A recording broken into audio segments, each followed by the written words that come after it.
जय जगन्नाथ सांग मैंने आज ब्लॉग सकाଳେ स्टार्ट ହେଇଗଲା ଗାଧୁଆ ସାରି ଫଟାକ ସେ ସାଙ୍ଗର ମୋର ବାହାରି ପଡ଼ିଲୁ ନୂଆ ବାଇକ୍ ଧରିକି N160 ତାରାତାରିଣୀ ମନ୍ଦିର ଯିବା ପାଇଁ। ମୁଁ ଫାର୍ଷ୍ଟ ଟାଇମ୍ ପାଇଁ ତାରାତାରିଣୀ ମନ୍ଦିର ଯାଉଛି ବ୍ରହ୍ମପୁରରୁ 30 କିଲୋମିଟର। ଆମେ ଏବେ ଜର୍ଣ୍ଣି ଷ୍ଟାର୍ଟ କରିଦେଲୁ। ଆମେ ଏବେ ଯାଉଛୁ।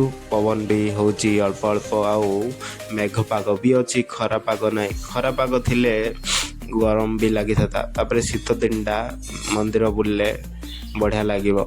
ଆମେ ଏବେ ଯାଉଛୁ ଓଡ଼ିଆ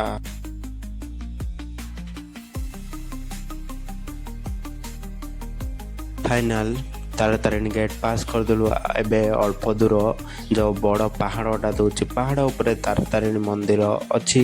ଆମେ ଏବେ ଗାଡ଼ି ତାରାତାରିଣୀ ମନ୍ଦିର ପାଖକୁ ପଳେଇ ଆସିଲୁ।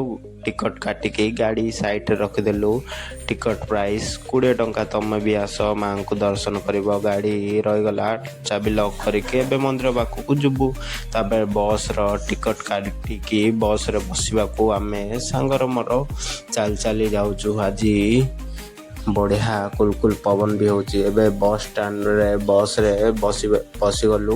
ବସ୍ 30 ମିନିଟ୍ ପରେ ଛାଡ଼ିବ। ତାପରେ ବସ୍ ଛାଡ଼ିଲା, ଅଳ୍ପ ଲୋକ ଥିଲେ ତ ଛାଡ଼ି ନଥିଲେ। ଆମେ ଏବେ ଯାଉଛୁ।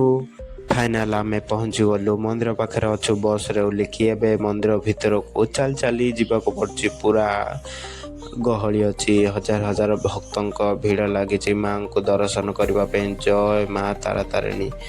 ଆମେ ଏବେ ଫାର୍ଷ୍ଟ ଟାଇମ୍ ପାଇଁ ମନ୍ଦିରକୁ ଆସିଛୁ। ମାଆଙ୍କୁ ଦର୍ଶନ କରିବୁ, ଯିବୁ।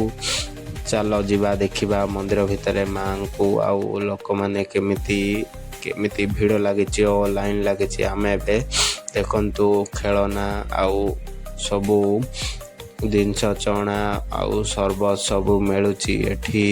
ମାଆଙ୍କୁ ଦର୍ଶନ କରିବା ପାଇଁ ଲୋକଙ୍କ ଭିଡ଼ ଲାଗିଛି। ମାଆ କାଳରୁ ପୂଜା ପାଉଛନ୍ତି। ସମସ୍ତେ ଫଟୋ ଉଠାଉଛନ୍ତି ଗେଟ୍ରେ ଆଉ ମନ୍ଦିର ପାଖରେ। ଫଟୋ ଉଠାଇବା ପାଇଁ ଭ୍ୟୁ ଭଲ ଅଛି। ମେଘ ପାଗ ବି ଅଛି, ଲୋକମାନେ ଏନ୍ଜୟ କରୁଛନ୍ତି। ଆମେ ବି ଏନ୍ଜୟ କରୁଛୁ। ମାଆଙ୍କୁ ଦର୍ଶନ କରିକି ଆମେ ବସ୍ରେ ବସି ପଡ଼ିଲୁ ଘରକୁ ଯିବା। ଭିଡ଼ିଓ ଭଲ ଲାଗେ like, comment, share, subscribe, bail icon ଦବାଇ ଦିଅ ସାଙ୍ଗମାନେ।